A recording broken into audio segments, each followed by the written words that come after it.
Go easy on chat, Etalyx. Some haven't been outside in like 60 days. I hadn't been outside in almost a month until yesterday. And honestly, it wasn't all it was cracked up to be, okay? Chat, people have some real problems. Okay, what I saw yesterday has convinced me. We got people who are like, all right, this is all gonna get better by May 1st. May 1st, things will go back to normal. Dude, absolutely not. Because if the imbeciles that I witnessed in the grocery store yesterday are any indication of the way that everything is gonna go, we're gonna be in this forever. I'm talking like can't even follow basic instructions. In the grocery stores, they've got social distancing recommendations and in some cases requirements, but I guess they're not enforced. So, for example, every single aisle in the grocery store has an arrow marking the direction that you're supposed to go to create one-way traffic down each aisle, so you don't have people blocking the aisle, having to do that awkward walk around you while your cart's over there, but you're over here shopping, like that kind of thing. And I am not exaggerating when I tell you that I did not go down one single aisle that the other person on the aisle was also going the same direction as me. I was just looking at the stickers on the floor, and they were very obvious and easy to see stickers, pointing either yes, go this way, or no, go that way. And I only went down the ones that were pointing in the direction that I was going. And every time I saw another person on the same aisle, they're coming the opposite direction as me. And this is representative not just of social distancing, but also how people drive, okay? Parking lots in Vegas are probably the craziest, dumbest, most insane parking lots of any state that I have lived in. I've seen more crazy drivers and near accidents in parking lots in Vegas that I have had to buy a camera for my car to make sure that I don't get hit by people just backing out with reckless abandon. So I've got like a camera in my car now to record to make sure that I don't get into an accident and have somebody accuse me of being the reason why. So they take that inability to even drive in something as simple as a parking lot into the grocery store, represented by their shopping carts. And if you're that bad at following such a basic instruction as do go this way or don't go this way, I can't trust you with anything that's actually important. You know what I'm saying? Like, that's such a small, basic thing that you could do. And you might be thinking, well, Etalyx, maybe it's the same people who don't take the current situation with COVID-19 seriously enough and they don't wear face coverings outside. It was both. I saw people with masks and I saw people without masks disobeying the general social distancing guidelines. They had like 6 feet apart markers to stand in line. People weren't doing that. They were in line for self-checkout close to each other. They were not looking at the little plaque. There was a little plaque in front of the conveyor belts where before you put your food on that said, please wait until the person in front of you leaves before putting any of your groceries on the conveyor belt. People weren't doing that. And I look like a dumbass because I am standing there with my cart. The whole conveyor belt's empty, but I read the sign that said, please wait until the person in front of you leaves. And so people are behind me, and I'm just like, I'm doing what it says, all right? I'm sorry. I'm doing what it says. It's not that hard. But I have to be the dummy that's inconveniencing everyone else because I'm the one reading and abiding by. And it's like, you guys can't even be bothered for this minor inconvenience. These are really minor inconveniences. You have to wait just a little bit longer. You have to maybe go one aisle further than you wanted to and then come back down around. If you can't even be mildly inconvenienced, then I am not even close to convinced that I can trust you to reopen all of your businesses and stuff in 12 days and have things go smoothly. You gotta prove that you can be trusted with something small before you can prove that you can be trusted with something big.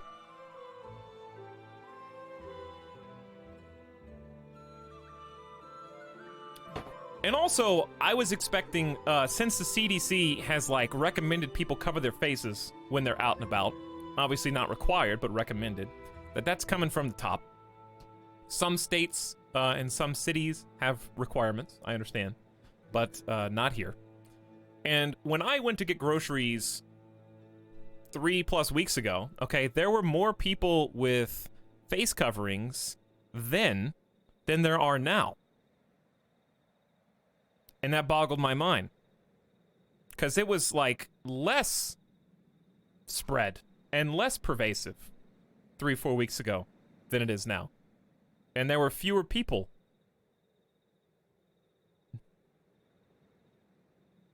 But I'm not talking about wearing masks. We're talking about, they recommend wearing, they even have guidelines on how to cut up an old t-shirt just to cover your face. And obviously these are not cures, but small things, right? An ounce of prevention equals a pound of cure.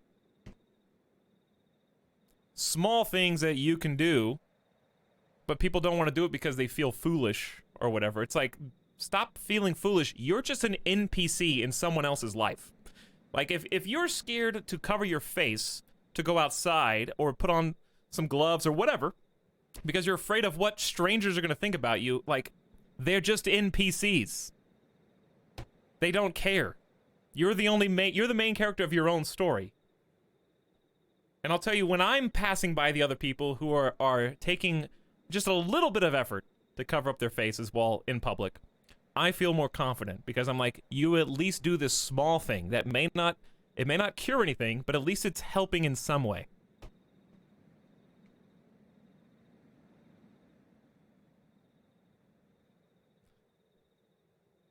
They're mandating masks in my state. Seeing nobody but me wearing a mask to literally everyone now is a weird feel. That's what I mean. You shouldn't feel weird, though. Because nobody knows who you are. Doesn't matter what your friends think either. You gotta go do what's right and do what you know you should do in your heart and don't worry about what everybody else thinks. That should be normalized. Like, I feel like the US is the only place where covering your face is considered weird. Everywhere else, it's like a totally normal practice that is an everyday event. And that's probably part of the problem, is everyone thinks it's so weird. But I'm not saying you should go buy a professional grade mask, but at least, you know, follow the basics of covering your face. But the other thing that's good about for me, like I had some gloves that I wore to the grocery store, and I was like, should I wear gloves? I don't know. Is that a step too far? And I was like, excuse me, what are you talking about? It may not save anybody, but there are benefits besides covering your face and covering your hands to prevent any kind of infection. For example, for me, wearing gloves helps me remember not to touch my face. It helps me remember not to wipe my nose. It helps me remember not to itch my eyes. So for me, it was at least a mental reminder, like, hey, you've got something on your hands.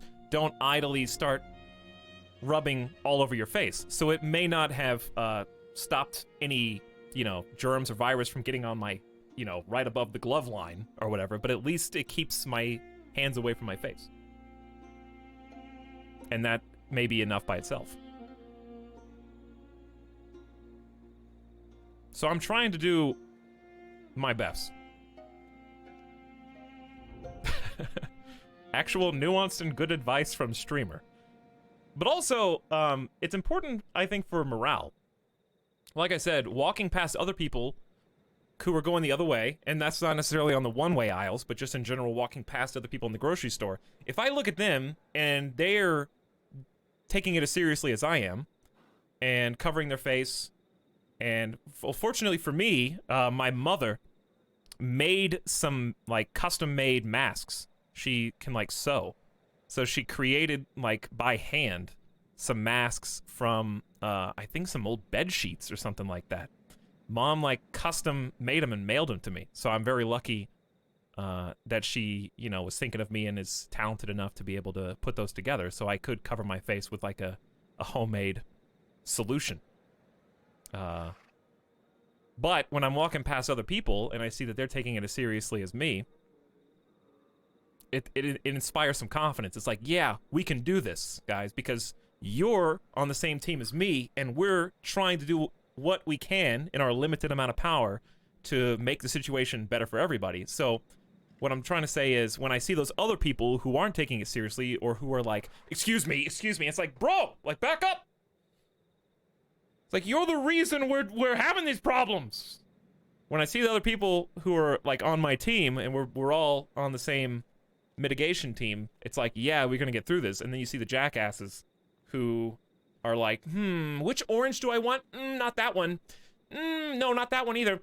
Okay, hang on. Which way is the wind blowing? I just licked my fingers to see which way the wind is blowing. That orange is the one that I want. It's like, God, come on, dude. Do something. Do something beneficial for us here. Help us out. Okay, we all want to get back to normal. But we have to be mildly inconvenienced before we can get back to normal. I feel like I'm in gym class. And the one kid, you know, the one kid does something so stupid that the whole class has to run laps. And if everybody could just chill out for a small length of time in the grand scheme of things, I could stop running laps because of the other people who aren't taking things seriously.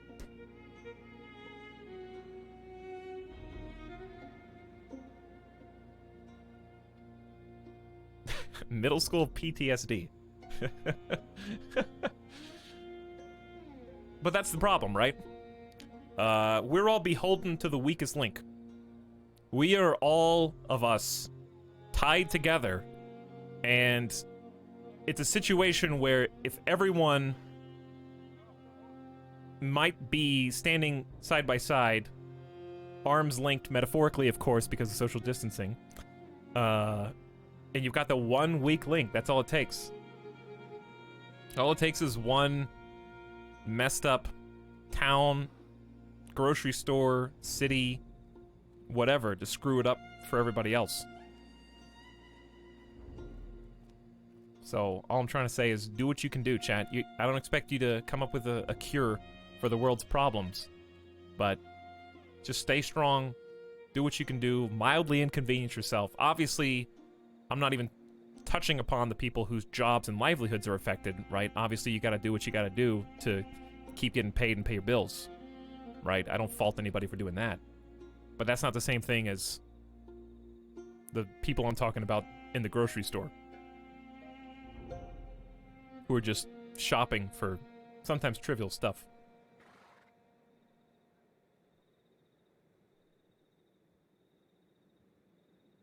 Oftentimes trivial stuff, perhaps, but here we are. Anyway, rant, soapbox over. That's just how I feel, because I went out yesterday and I was very disturbed by what I saw, because it made me realize, like, because I hadn't been out in 3 weeks. It made me realize, like, whoa, this ain't over, because if these dummies out here are out there holding us back, until they stop holding us back, we're not going to be moving forward. So all you can do, though, chat, is instead of worrying about them, instead of fretting about them, I'm not trying to keep you up at night. All I'm trying to say is, go Gandhi. You got to go full Gandhi. Be the change that you want to see in the world. Okay? That's one of my life mantras. Be the change. All you can do is take care of yourself. All you can do is change yourself and hope other people take it seriously. And if we all do that, then together we will be able to collectively make some kind of impact, make some kind of dent. And when in doubt, Gandhi nukes everybody. The civilization way.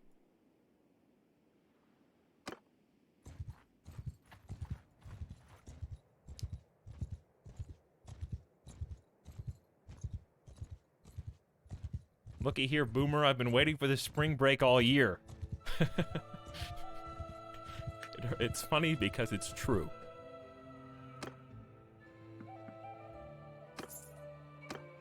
It's funny because it's true.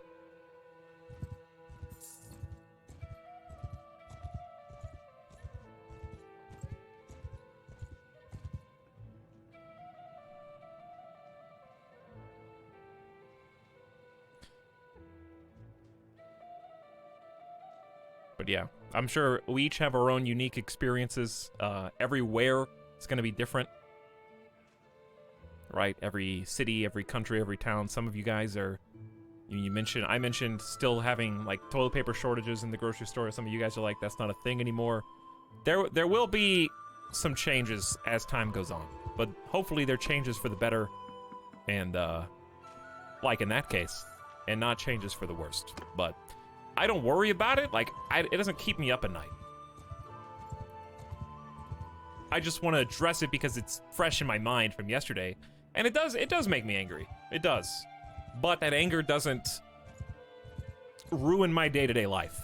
Because I know that I have a clean conscience, that I'm doing what I can in order to abide by the recommendations and principles that are going to help us get through to the other side.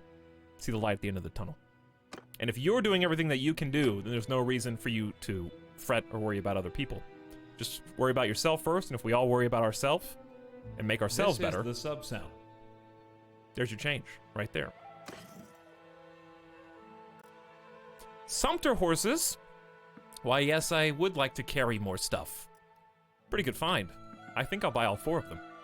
I assume they still carry as much as they did before. Looks like they do. How much food do we have? 6 days of food? Maybe buy some more grain. Alright, we need to make some money here soon. Kind of run out of cash.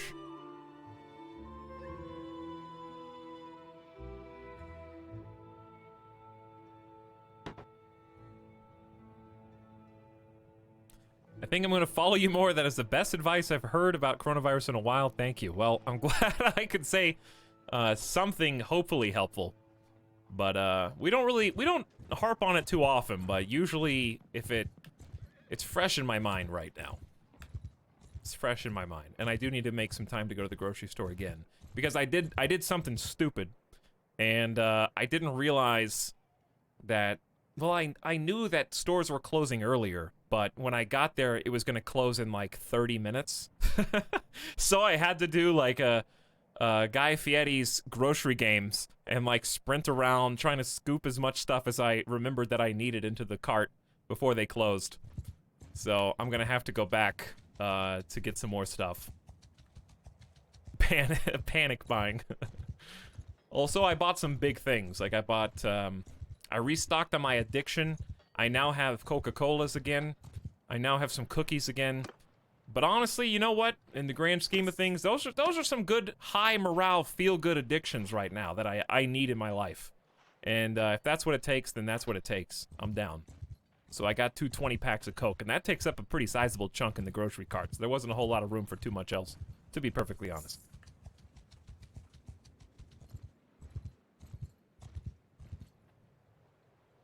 But thank you, 5Stripe, for the sub as well, who said, I sub due to the coronavirus advice. Well, here's my other advice. Spend your money on yourselves, get some groceries, and make sure that you've got enough in the emergency stockpile to take care of yourself if there are any more problems. This is the gift sub sound. Trial. That's my advice. Sheep. But I appreciate it, though.